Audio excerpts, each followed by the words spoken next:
ਭਾਈਜਾਨ ਅਸੀਂ ਭਾਈਜਾਨ ਡੈਂਕੀ ਲਾ ਕੇ ਆਏ ਹਾਂ ਮਾਸ਼ਾਅੱਲਾ। ਤੇ ਭਾਈਜਾਨ ਸਾਨੂੰ ਨਾ ਲੀਬੀਆ ਦੇ ਵਿੱਚ ਅਸੀਂ ਪੜ੍ਹੇ ਆ। ਏਜੰਟਾਂ ਨੂੰ ਨਾ ਪੈਸੇ ਦੇ ਕੇ ਚੋਖੇ ਚੋਖੇ, ਜਿਹੜੀ ਹਕੀਕਤ ਗੱਲ ਹੈ, ਚੋਖੇ ਪੈਸੇ ਦੇ ਕੇ ਨਾ ਏਜੰਟਾਂ ਨੂੰ, ਤੇ ਲੀਬੀਆ ਪੜ੍ਹੇ ਆ ਭਾਈਜਾਨ। ਲੀਬੀਆ ਤੋਂ ਬਾਅਦ ਚੋਂ ਸਾਨੂੰ ਨਾ ਕੋਈ 1.5 ਮਹੀਨਾ ਲੀਬੀਆ ਦੇ ਵਿੱਚ ਰੱਖਿਆ ਭਾਈਜਾਨ। 1.5 ਮਹੀਨੇ ਤੋਂ ਬਾਅਦ ਚੋਂ ਉਹਨਾਂ ਇੱਕ ਦਿਨ ਸਾਨੂੰ ਕੱਢਿਆ ਉੱਥੋਂ ਜਿੱਥੇ ਉਹਨਾਂ ਰੱਖਿਆ ਦਾ ਸੀ। ਉਹ ਘਰ ਜਿਹੜਾ ਬਣਿਆ ਸੀ ਉਹਦੇ ਵਿੱਚੋਂ ਉਹਨਾਂ ਕੱਢਿਆ ਤੇ ਉਹਨਾਂ ਸਾਨੂੰ ਲੈ ਗਏ ਨੇ ਸ਼ਿਪ ਦੇ ਲਾਗੇ। ਉੱਥੇ ਲੈ ਗਏ ਨੇ ਭਾਈਜਾਨ। ਉੱਥੇ ਵਾਹਵਾ ਬੰਦੇ ਸਨ, ਲੀਬੀ ਸਨ, ਪਤਾ ਨਹੀਂ ਕੌਣ ਸਨ, ਜੋ ਵੀ ਸਨ। ਉਹਨਾਂ ਭਾਈਜਾਨ ਕਸ਼ਤੀ ਸਾਡੇ ਕੋਲ ਨਾ, ਕਸ਼ਤੀ ਬਾਹਰ ਸੀ ਸਮੁੰਦਰ ਤੋਂ, ਉਹਨਾਂ ਸਾਡੇ ਅੰਦਰ ਕਸ਼ਤੀ ਜਿਹੜੀ ਹੈ ਨਾ समुंदर के अंदर कराई साढ़े। अस्सलाम वालेकुम नाज़रीन, उर्दू ट्रिब्यून में खुश आमदेद। नाज़रीन, यूनान कश्ती हादसे में डूबने वाले नौजवान पाकिस्तानी ताहाल लापता है, जिसकी तस्दीक पाकिस्तान के सफ़ीर ने कर दिया है। पाकिस्तान के यूनान में सफ़ीर आमिर आफ्ताब कुरैशी ने मीडिया से गुफ्तगू करते हुए बताया कि अब तक दर्जनों जो पाकिस्तानी हैं लापता हैं। इस हवाले से गुफ्तगू करने के लिए हमारे साथ गरी से मौजूद हैं सीनियर सहाफ़ी खालिद मुगल, जो कि एक अरसा दराज से सहाफ़त के साथ वाबस्ता होने के साथ साथ महाजिरीन के हवाले से काफ़ी एक्टिव हैं। बहुत शुक्रिया खालिद साहब। खालिद साहब, मामला क्या चल रही है, सूरत हाल क्या है इस वक्त? जी, सूरत हाल जो है वो बहुत ही अफसोसनाक है। और जिस जगह पर ये सान्या हुआ है वहां पर जो मौसम है वो बहुत ज्यादा खराब है। और इंटरनेशनल पानियों में वो जो हदूद आती है वो इंटरनेशनल पानियों में आती है। लेकिन फिर भी जो यूनानी कोस्ट गार्ड है वहां पर वो इंसानी हमदर्दी के नाते वो फौरन रेस्क्यू करने के लिए गई थी। और चूंकि अब ये आज मेरे ख्याल में जुम्मे को, ये जुम्मे और हफ्ते की रात के दरमियान ये वाकयात हुए हैं। ये तीन कश्तियां जो थी ये डूबी हैं। और आज 4 दिन गुजर गए हैं। अब जो रेस्क्यू टीम में है वो भी थक हार कर वो रेस्क्यू ऑपरेशन बंद कर दिया गया है। और ताहाल जो है वो ये खबर है कि जो भी लापता अफराद हैं जो समंदर की नजर हो गए हैं, उनकी जो डेड बॉडीज हैं वो मिलना भी अब जो है थोड़ा वो दुश्वार हो गई। अच्छा खालिद साहब, ये पानी तो यहाँ पे काफ़ी गहरा होगा, समंदर का खुला समंदर है, तो यहाँ पे रेस्क्यू ऑपरेशन तो काफ़ी मुश्किल होगा। जी बिल्कुल, ये जो पानी होता है यहाँ पर बहुत गहरा होता है, बहुत गहराई होती है। और जूं जूं ये गहराई बढ़ती जाती है, डेप्थ में जाते हैं तो उतना ही अंधेरा हो जाता है। बिल्कुल और ऐसा ही रात के वक्त तो बिल्कुल ही, जिस वक्त ये ऑपरेशन मतलब जो सान्या हुआ, ये जो डूबी हैं कश्तियां, तो उस वक्त तो मौसम बहुत ज्यादा खराब था और बहुत अच्छा मुगल मुश्किल था। साहब, आपने कल यूनान में जो हमारे सफ़ीर हैं पाकिस्तान के, आमिर आफ्ताब कुरैशी साहब, उनकी प्रेस कॉन्फ्रेंस में काफ़ी आपने शिरकत की और काफ़ी सवालात भी उठाया आपने। तो क्या कहना है जो हमारे सफ़ीर हैं उनका? जी देखें, जो सफीर साहब हैं वो और उनकी जो टीम है वो क्रीत में फौरी तौर पर पहुंच गई थी। और वहां पर उन्होंने मतलब जो रेस्क्यू ऑपरेशन जो कर रहे थे और जो दीगर हकाम थी वहां पर, कोस्ट गार्ड थी और जो अस्पताल का जो अमला था, और सबसे मुलाकातें की और अपने जो लोग थे जो बच गए थे उनको फैसिलिटेट किया। और जो मजीद जो तलाश जिनकी थी, और कहा जा रहा था कि दर्जनों जो अफराद जो हैं वो लापता है, उनके लिए रेस्क्यू ऑपरेशंस की टीमों के साथ भी मुलाकातें की। जाहिर सी बात है, सफारत खाना पाकिस्तान जो है वो वहाँ पहुंचा था और जो जितनी काविशें उन्होंने की हैं वो खराज तहसीन है। और उन्होंने प्रेस कॉन्फ्रेंस भी यहाँ पर बुलाई और उसके बाद तमाम जो यूनान में साफ़ी हैं उनको आगाही दी और उसके साथ गुफ्तगू की और उनके सवालात सुने, उनके जवाबात दिए। अच्छा, और ये मैंने सुना है कि ये जो लाशें हैं पाकिस्तानियों की, ये पाकिस्तान भिजवाएंगे, ये क्या प्रोसीजर है, इसके अखराजात कौन उठाएगा? हाँ जी, ये सफीर पाकिस्तान ने ये ऐलान किया है कि जो भी जो डेड बॉडीज हैं उनको जो कार्गो किया जाएगा, रिपेट्रिएट किया जाएगा पाकिस्तान, उनका तमाम तर खर्चा जो है वो हुकूमत पाकिस्तान खुद बर्दाश्त करेगी। तो कितना टाइम लग जाएगा इसमें? अब देखें जी, जिनकी तो डेड बॉडीज की जो पहचान हो जाती है और वो एक प्रोसेस के बाद वो उनको वर्षा के हवाले कर दी जाती है। और जिनकी डेड बॉडीज, यानी ये जो डेड बॉडीज पड़ी हुई होती हैं उनकी शनाख्त नहीं होती, डेड बॉडी जो नाकाबिल शनाख्त होती है, तो उसके लिए जो है फिर वो जो लोहेकीन होते हैं और वो अपने लापता अफराद को तलाश कर रहे होते हैं, उनका पासपोर्ट वगैरह भेजते हैं और उनका जो डाटा भेजते हैं, फिर उसके बाद उनका डीएनए करवाया जाता है, उसको मैच किया जाता है, तो एक बहुत लंबा प्रोसेस होता है। जो मरने वाले जो पाकिस्तानी हैं, इनकी क्या उम्रें क्या होंगी? इन नौजवानों की, नौजवान थे क्या, ज्यादा उम्र के लोग थे ये? जी, इसमें जो है वो सिर्फ पाकिस्तानी नहीं थे, कि टोटल सफीर पाकिस्तान ने बताया कि ये टोटल 5 किश्तियां थी, जिनमें से 3 कश्तियों पर जो थे वो पाकिस्तान के ज्यादातर सवार थे। तो इसीलिए कहा जा रहा है कि 3 कश्तियां ये कहा जाता है, लेकिन टोटल जो थी वो 5 कश्तियां। यानी दर्जनों की तो इन तादाद पे होगी जो पाकिस्तानियों की। थी, बिल्कुल इन पे जो थी वो तकरीबन 3 किश्तियों पर जो लगभग जो थी वो बहुत बड़ी तादाद थी। एग्जैक्ट फिगर तो सफीर साहब ने कहा कि हम नहीं बता सकते, क्योंकि कोई बोर्डिंग पास या कोई ऐसी चीज नहीं थी, ऑफिशियल रिकॉर्ड नहीं है कोई। और लेकिन इस पे जो थे वो काफी लोग सवार थे। इस पे जो उम्रें आपने पूछी थी उसमें 12 साल से लेके 40 साल तक की उम्र की जो अफराद थे उस पर सवार थे।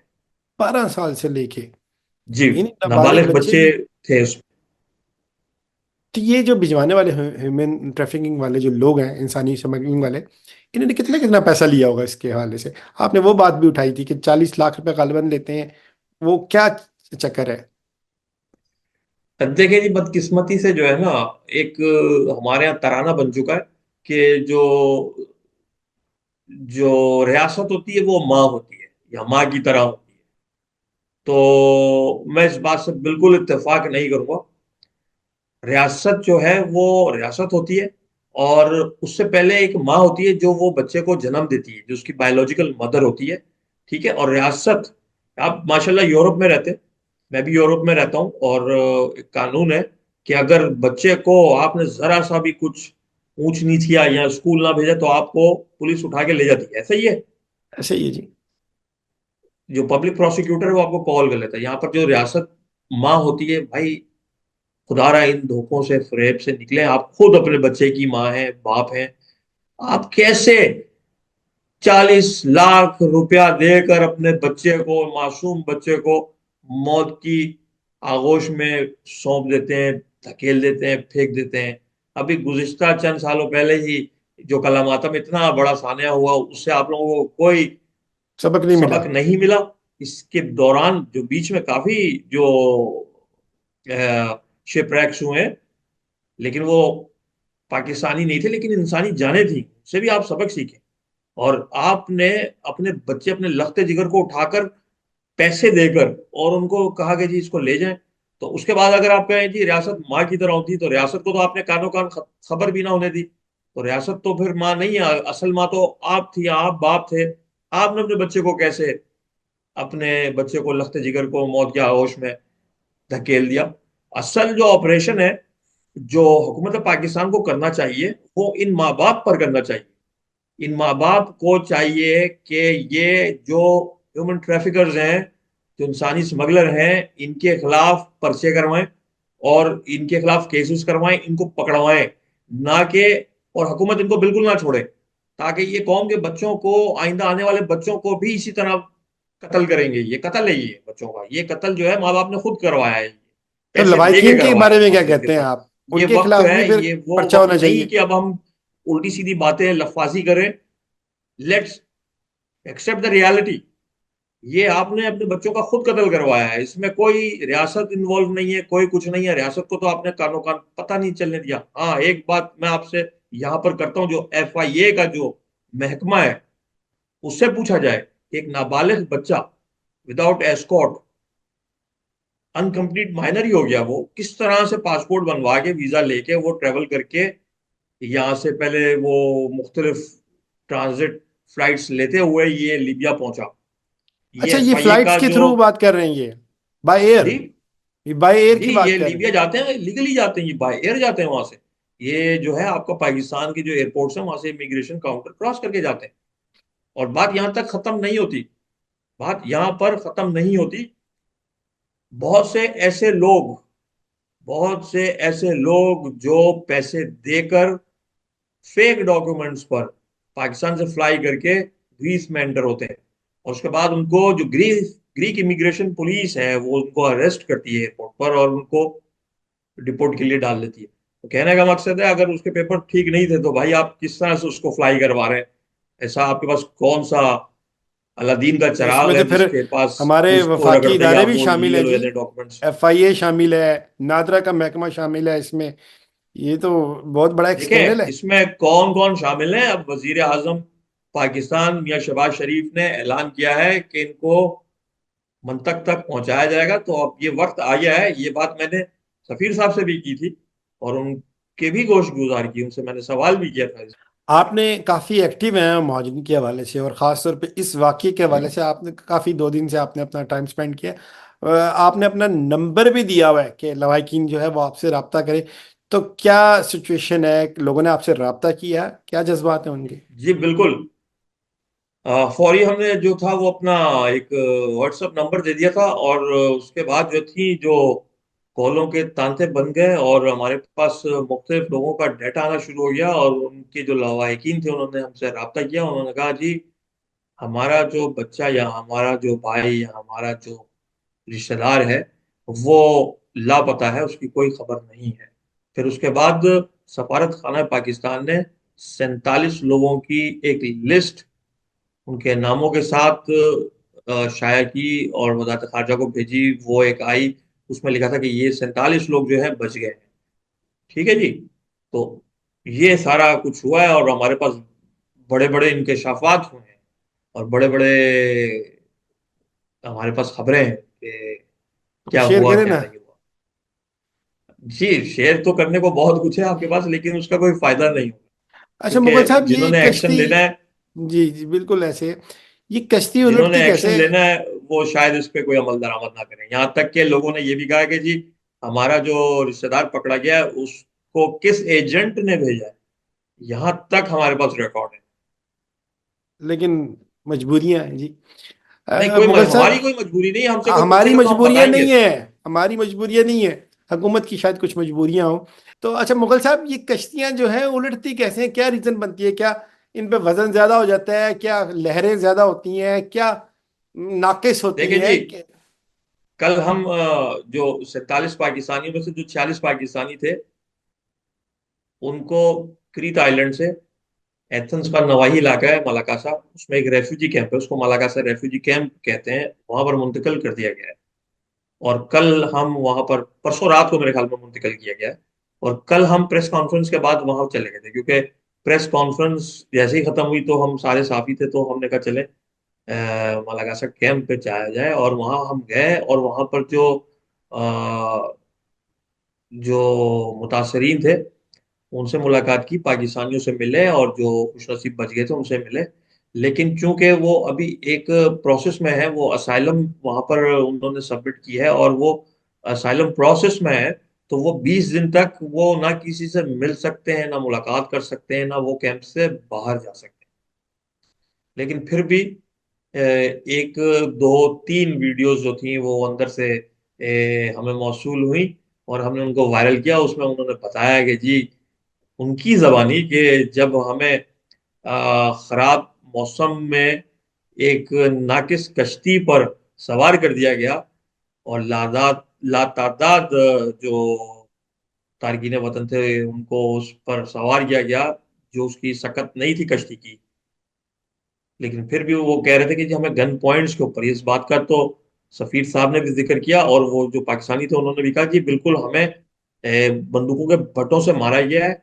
एक पाकिस्तानी जो है वो मलाकासा कैंप में, वो उसका हाथ भी टूटा हुआ है और वो उन्होंने कहा कि जी हमें जबरदस्ती सवार किया गया है और रास्ता बहुत दुश्वार था, खतरनाक था, मौसम बहुत खराब था नहीं और नहीं, घर हमारी से जो बोट थी इन्हें, वो पलट गई। क्या घर से जी इन्हें गन पॉइंट पे सवार किया जाता है? ये लेके कहाँ जाया जाता है, गुजरात से कहाँ देखें, जो लेके जाते हैं? माफिया होती है जो इस तरह के काम करती हैं वो माफिया ही होती है। ठीक है। वो कोई आपको चॉकलेट खिला के नहीं कहते कि इधर बैठ जाओ रखो। हमारे पास कुछ ऐसे ऐसे भी इंकशाफात हैं कि अंदर क्या कुछ होता है। जो सेफ होते हैं, सेफ जहां पर उनको जो माइग्रेंट्स को रखा जाता है, इलीगल माइग्रेंट्स को, उसको सेफ कहते हैं जी। उस सेफ के अंदर क्या क्या होता है उसकी भी वीडियोस हमारे पास लीक हो चुकी हैं। माजी में हमने काफी वीडियोस उसकी लीक की हैं, उसकी जो लेकिन हमने इन दिखाई है वो। तमाम चीज़ों के बावजूद जो वो माँ बाप हैं वो अपने बच्चों को बिल्कुल भेज देते हैं मौत के बिल्कुल, मुंह माँ बाप में। इसके असल कसूरवार हैं जी। और जी आप एक चीज नोट करें कि ये लोग कहते हैं कि जी हम गरीब लोग हैं, और ये गरीब नहीं है जी, माजरत के साथ ये गरीब नहीं है। जो बंदा 30 लाख 40 लाख रुपया देकर आ सकता है, तो वो गरीब कैसे हो सकता है? खुद सोचे ना बिल्कुल आप। ऐसा, बिल्कुल दुरुस्त बात कर दी है और आपने। इलाके भी कुछ मखसूस इलाके, सियालकोट है, माशाल्लाह जी, शाइनों का शहर है, इंडस्ट्री है जी वहां पर, बड़े बड़े रईस लोग हैं, हम तो कुछ भी नहीं है उनके सामने।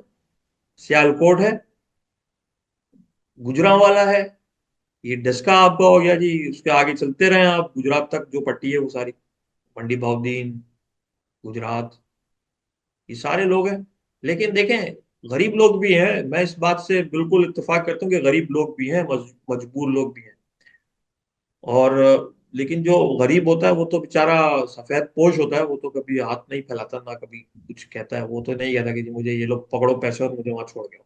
ऐसा नहीं होता, गरीब ऐसा नहीं होता, मैंने ऐसा गरीब कभी नहीं देखा। लेकिन अल्लाह ताला इन सब के दिलों में रहम डाले कि अपने लखते जिगर को कि ऐसे मुंह के मौत के मुंह में मत धकेले। बहुत शुक्रिया बिल्कुल। खालिद साहब। इसके साथ ही नाजरीन इजाज़त दीजिए। अल्लाह हाफिज़। अल्लाह हाफ़िज़।